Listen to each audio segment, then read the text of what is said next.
राधे राधे, जय श्री कृष्णा दोस्तों। आज हम जानेंगे कि जय काशी का व्रत कैसे करते हैं, पूजा कैसे करते हैं और जय काशी का पारण कब करना है। माघ मास के शुक्ल पक्ष में आने वाली एकादशी को जय काशी के रूप में मनाया जाता है। जय काशी का व्रत व पूजन करने से ब्रह्म हत्या जैसे पापों से भी मुक्ति मिल जाती है और जय काशी का व्रत करने से सभी प्रकार के कामों में आपको जय यानी विजय प्राप्त होती है। एकादशी के व्रत की पूजा चाहे तो आप अपने घर के मंदिर में भी कर सकते हैं या आप अलग से चौकी भी लगा सकते हैं। अगर आप भगवान श्री कृष्ण के बाल स्वरूप लड्डू गोपाल की सेवा करते हैं तो पहले आप लड्डू गोपाल जी को स्नान करा लीजिएगा और फिर पीले रंग के वस्त्र पहना लीजिएगा। उसके बाद हम एक चौकी लगाएंगे। चौकी पर हमें पीले रंग का आसन बिछाना है। विष्णु भगवान की पूजा में पीले रंग का विशेष महत्व होता है। आसन पर हम पहले तिल रखेंगे, फिर फूल रखेंगे, फिर विष्णु भगवान का जो भी स्वरूप आपके पास है उन्हें विराजमान कर लें।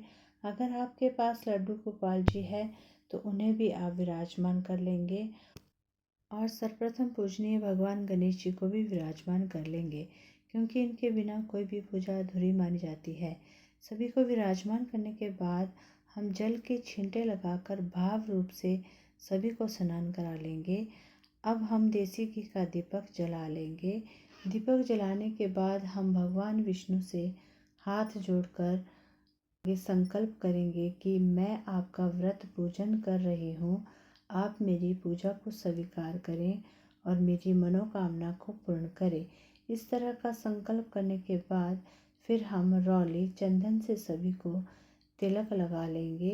एकादशी में चावल वर्जित होते हैं तो हम पूजा में सभी को तिल समर्पित कर देंगे।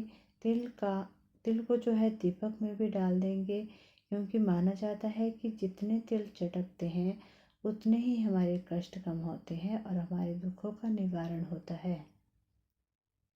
इस व्रत को करने से व्यक्ति को प्रेत योनि से मुक्ति मिलती है। पितरों को भगवान विष्णु की कृपा से मोक्ष मिलता है। यह व्रत हर मनोकामना को पूर्ण करता है। इस व्रत को करने से घर में सुख, समृद्धि और शांति का वास होता है। अब हम वस्त्र रूपी कलावा समर्पित करेंगे, फिर फूल सभी को समर्पित करेंगे, गणेश जी को दुर्वा समर्पित करेंगे। इसके बाद आप तिल से बनी हुई मिठाई का भोग समर्पित करेंगे। सबसे पहले गणेश जी को भोग समर्पित करेंगे, फिर तुलसी युक्त भोग भगवान विष्णु और लड्डू गोपाल जी को समर्पित करेंगे। भगवान विष्णु को आप तुलसी जरूर से समर्पित करें।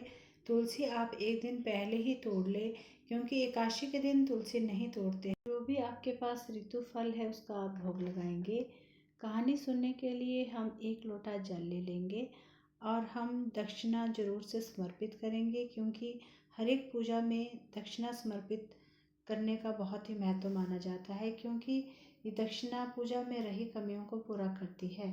फिर हम हाथ में तिल और थोड़े से पुष्प लेकर एकादशी की व्रत कथा पढ़ेंगे या सुनेंगे। फिर विष्णु सहस्त्र नाम स्तोत्र पढ़ेंगे।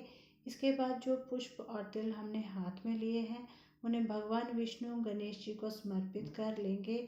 बाकी हम जल के लोटे में डाल लेंगे। इसके बाद हम बहुत ही प्रेम पूर्वक आरती कर लेंगे। सबसे पहले हम भगवान गणेश जी की आरती करेंगे, फिर भगवान विष्णु की आरती कर लेंगे।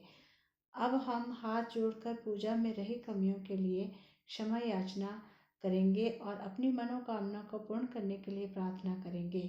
इस तरह से पूजा संपूर्ण हो जाएगी और जो जल का लोटा है उससे सूर्य भगवान को अर्घ दे देंगे और जो भी भोग प्रसाद चढ़ाया है उसे घर के सभी सदस्यों में प्रसाद के रूप में बांट देंगे।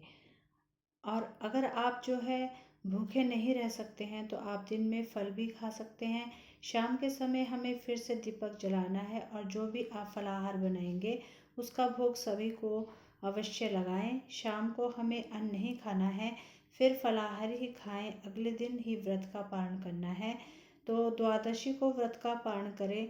तो द्वादशी व्रत के पारण से पहले हमें एक व्यक्ति के खाने जितना भोजन का सूखा भोजन हमें दान करना है, यानी दान निकालने के बाद ही हमें पारण करना है।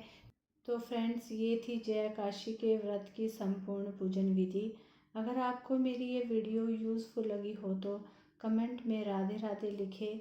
वीडियो को लाइक शेयर और चैनल को सब्सक्राइब करना ना भूलिएगा। राधे राधे, जय श्री कृष्ण दोस्तों।